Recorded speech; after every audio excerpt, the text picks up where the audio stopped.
Hello students, आज जो topic हम डिस्कस करेंगे उस टॉपिक का नाम है capital gain. Income tax chapter में ये एक बहुत इम्पॉर्टेंट चैप्टर होता है और एग्ज़ाम में, चाहे वो किसी भी लेवल का एग्ज़ाम हो, आपके पास एक कैपिटल गेन का क्वेश्चन 99% क्वेश्चन पेपर में रहता है। तो ये चैप्टर थ्योरी के पॉइंट ऑफ व्यू से भी और प्रैक्टिकल के पॉइंट ऑफ व्यू से, दोनों ही पॉइंट ऑफ व्यू से बहुत इंपॉर्टेंट है। तो स्टार्ट करते हैं हम अपना इस चैप्टर और देखते हैं कि आखिर ये कैपिटल गेन कैसे कैलकुलेट किया जाता है। देखिए, जब हम कैपिटल गेन की बात करते हैं तो सबसे पहले हमको पता होना चाहिए कि ये कैपिटल गेन किस सेक्शन में चार्जेबल होता है। तो ये इनकम टैक्स के सेक्शन 45 में चार्जेबल होता है। ये हमसे कहता क्या है? Section 45 provides that any profit और gain arising from transfer of a capital asset effect in the previous year will be chargeable to income tax under the head capital gain। यानी कि अगर हमने किसी भी कैपिटल एसेट को transfer किया है और ट्रांसफ़र करने से मुझे गेन आया है, ये भी प्रीवियस ईयर में, तब जाकर के वो चार्जेबल होगा under the head capital gain. Such capital gain will be deemed to be income of the previous year in which the transfer took place. ये बहुत इंपॉर्टेंट पॉइंट है कि ये जो टैक्स है ये हमको तभी लगेगा जब प्रीवियस ईयर में मैंने ट्रांसफ़र किया है। यानी कि अगर हमने प्रीवियस ईयर में, पिछले साल में, अगर हमने किसी कैपिटल एसेट को ट्रांसफ़र किया है और ट्रांसफ़र करने से मुझे प्रॉफिट या गेन मिला है, तब जाकर के ये मेरे हाथ में टैक्सेबल होगा। In this charging section two terms are very important. मुझे लगता है ये बात तो आपको भी पता चल चुकी होगी कौन सी दो चीज़ें बहुत इंपॉर्टेंट इस सेक्शन में मैंने बताई हैं। वो दो चीज़ें क्या क्या हैं? सबसे पहले मैंने आपको बताया कैपिटल एसेट, दूसरा मैंने बताया ट्रांसफ़र। हमने आपसे कहा कि जब आप किसी कैपिटल एसेट को ट्रांसफ़र करते हो और गेन अराइज होता है in the previous year, is chargeable to tax under the head capital gain. तो ज़रूरी है हमारे लिए कि हमें पता होना चाहिए कि आखिर ये कैपिटल एसेट होता क्या है, आखिर ये ट्रांसफ़र होता क्या है। सबसे पहले हम शुरुआत करेंगे और आपको बताएंगे कि आखिर ये कैपिटल एसेट क्या होता है। तो स्टार्ट करते हैं कैपिटल एसेट की डेफिनेशन से। देखो, याद रखिएगा कि जो कैपिटल एसेट है उसकी जो डेफिनेशन है वो दे रखी है सेक्शन 214 में। इनकम टैक्स के अंदर, इनकम टैक्स क्या, इनफैक्ट आप देखोगे तो लगभग सभी एक्ट में आप देखते ये हो कि सेक्शन 2 जो होता है वो डेफिनेशन पार्ट होता है। तो वहीं पे सेक्शन 2 के सब सेक्शन 14 में हमको बताया गया है कि आखिर ये कैपिटल एसेट का मतलब क्या होता है।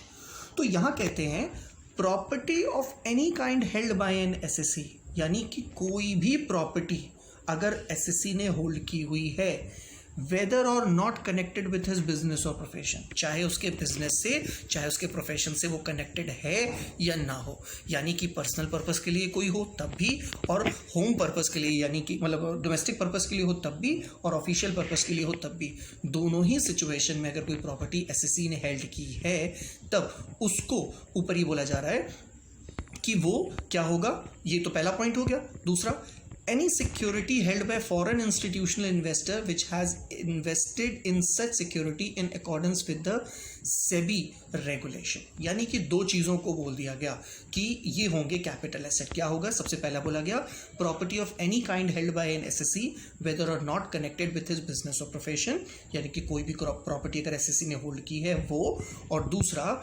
Any security held by foreign institutional investor, यानी कि किसी फॉरेन इन्वेस्टर इंस्टीट्यूशन ने अगर हमारी कंट्री में सेबी रेगुलेशन के अंदर में आने वाले शेयर्स या सिक्योरिटीज़ में इन्वेस्टमेंट की है, तो जो इन्वेस्टमेंट है यानी कि जो शेयर्स हैं या जो डिबेंचर्स हैं या जो भी चीज़ है उसके पास, इन्वेस्टर्स के पास, वो भी कैपिटल एसेट माने जाएंगे। लेकिन however it does not include, भैया देखो कैपिटल एसेट में तो ये बात इन्होंने बता दी कि क्या क्या इंक्लूड होगा, लेकिन ये भी बहुत इंपॉर्टेंट है कि क्या इंक्लूड नहीं होगा। तो सबसे पहली बात जो ये हमसे कहते हैं कि अगर आपके पास स्टॉक है, ऐसा स्टॉक जिसको आप नॉर्मली अपने ऑफिस में, अपने घर में घर में अपने बिजनेस में यूज़ करते हो, चाहे वो एज अ कंज्यूमेबल स्टोर्स हो, चाहे वो रॉ मटेरियल हो, बट पर्पस उसका क्या हो, बिजनेस या प्रोफेशन हो। अगर कोई स्टॉक है तब तो आपको पता होगा उस स्टॉक को बेचने पर जो गेन होता है वो बिजनेस का प्रॉफिट माना जाता है, ना ही कि कैपिटल का प्रॉफिट। तो इसीलिए स्टॉक इन ट्रेड को इन्होंने इग्नोर कर दिया है। सेकेंड पॉइंट, इन्होंने एक बात और कही कि कोई भी पर्सनल इफेक्ट की चीज़ें हों। अब ये पर्सनल इफेक्ट का मतलब क्या? कोई भी पर्सनल इफेक्ट की चीज़ जो कि मूवेबल नेचर की हो, जैसे कि भाई आपके घर पे फ्रिज है, वो भी आप उसको यूज़ करते हो, वो मूवेबल नेचर की है तो वो नहीं माना जाएगा, यानी कि वो कैपिटल एसेट नहीं है। आपके घर में एसी है, आपके घर में कार है, मोटरसाइकिल है, एक्टिवा है, ऐसी चीज़ों को मूवेबल एसेट बोलते हैं। और ये सारी चीज़ें हम पर्सनली अपने घर में डोमेस्टिक पर्पज़ के लिए उसको यूज़ करते हैं।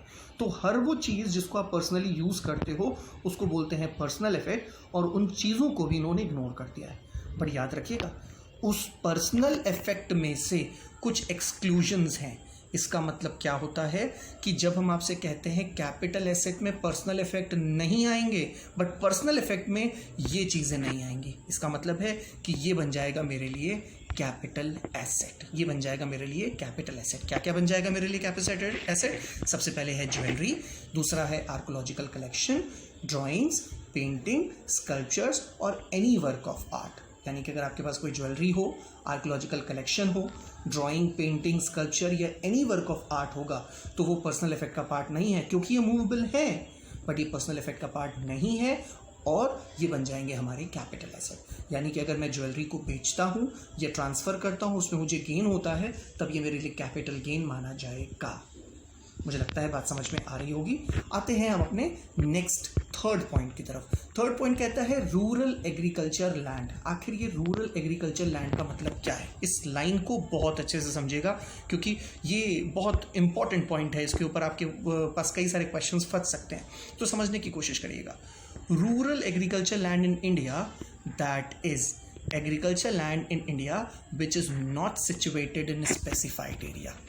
यानी कि ऐसी लैंड जो स्पेसिफाइड एरिया में सिचुएटेड ना हो। अब अगर स्पेसिफाइड एरिया में सिचुएटेड ना हो तो उसको हम बोलेंगे रूरल।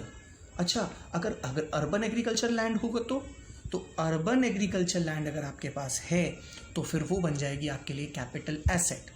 बट अगर रूरल एग्रीकल्चर लैंड है तब वो बनेगी आपके लिए नॉन कैपिटल एसेट। वो फिर आपके लिए कैपिटल एसेट नहीं है। उसको ट्रांसफ़र करने पर, उस पर गेन अराइज करने पर आपको कोई कैपिटल गेन टैक्स नहीं देना है। लेकिन याद रखना है क्या कि वो rural agriculture land specified area में होनी चाहिए।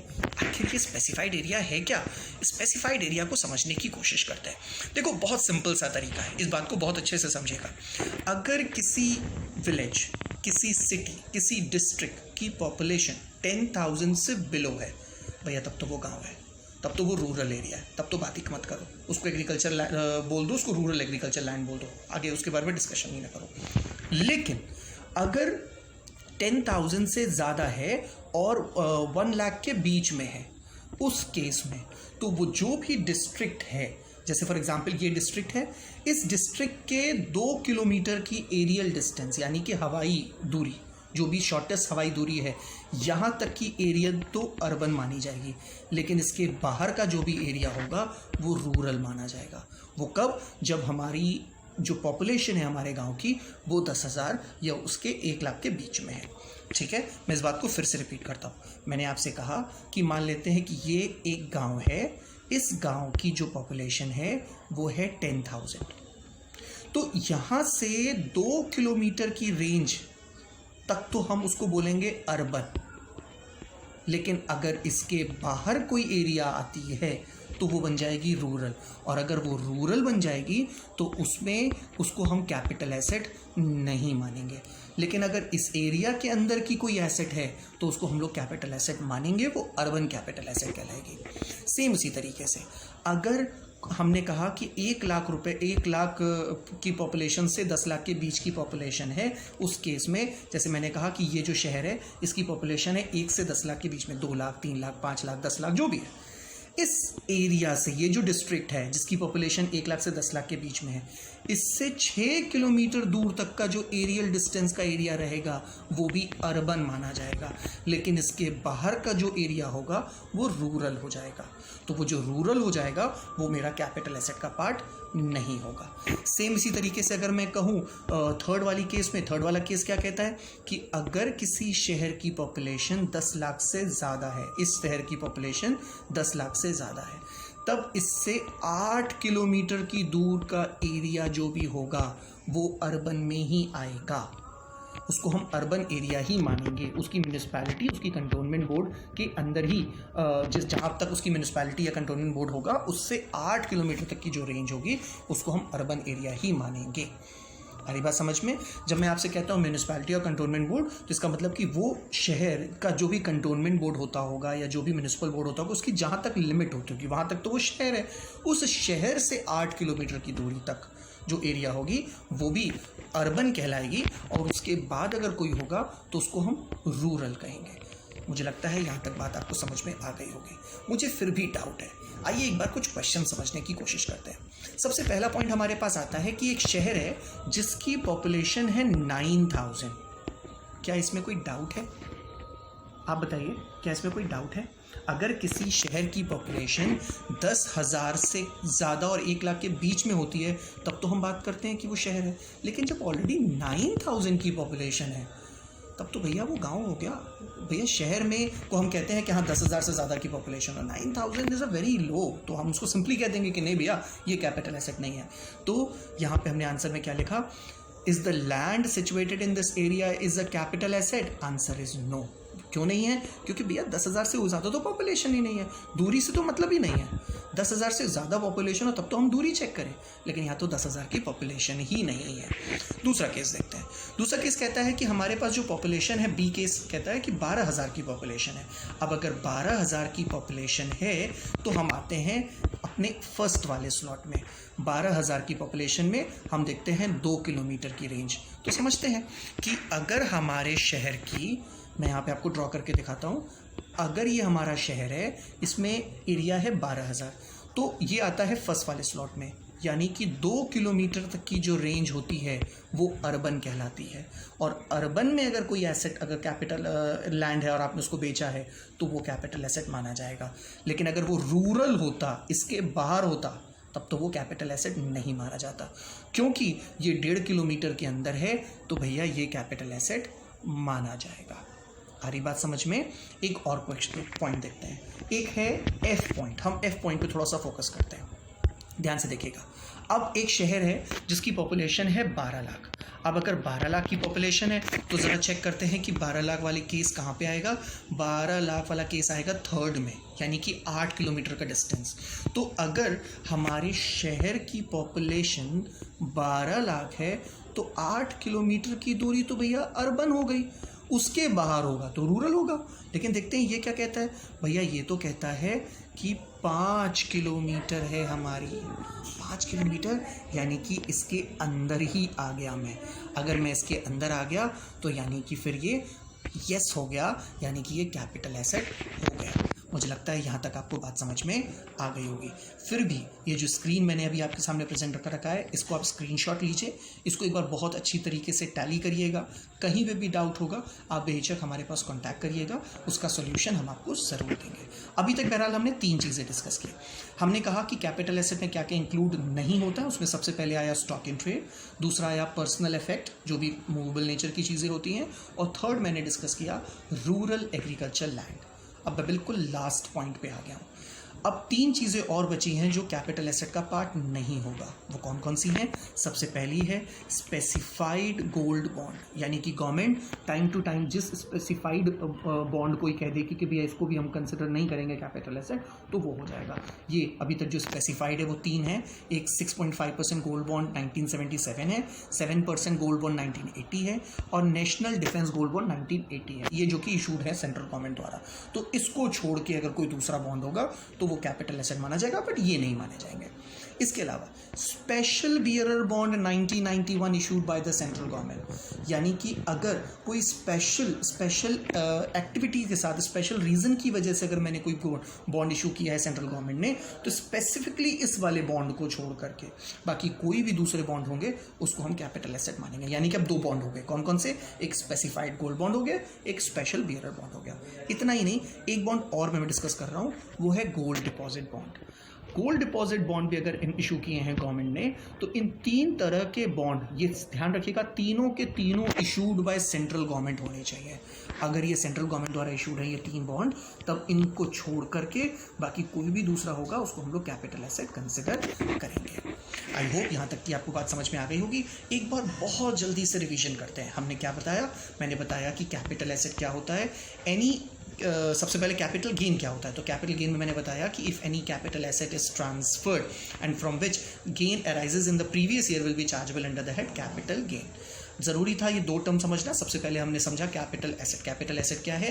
Property of any kind held by an SSC whether और not connected with the business और प्रोफेशन, और any security held by foreign institutional investor in accordance with SEBI regulation. But you must have to remember that these things are not to be included in capital asset, and those things are stock in trade, can be called as consumable stores or raw material. Number 2, personal effect. Number three is rural agriculture bond. Number 4 is special bearer bond, gold deposit bond, and the last one is specified gold bond. These 6 types of assets are not to be considered as capital asset. Other than these 6, every asset is a capital asset, and by transfer of those assets will be treated as capital gain if any gain is arised. यानी कि अगर capital asset को transfer करके मुझे कोई gain हुआ है तो उसको हम लोग कैपिटल गेन में चार्ज करेंगे. Thank you for this class and have a nice day.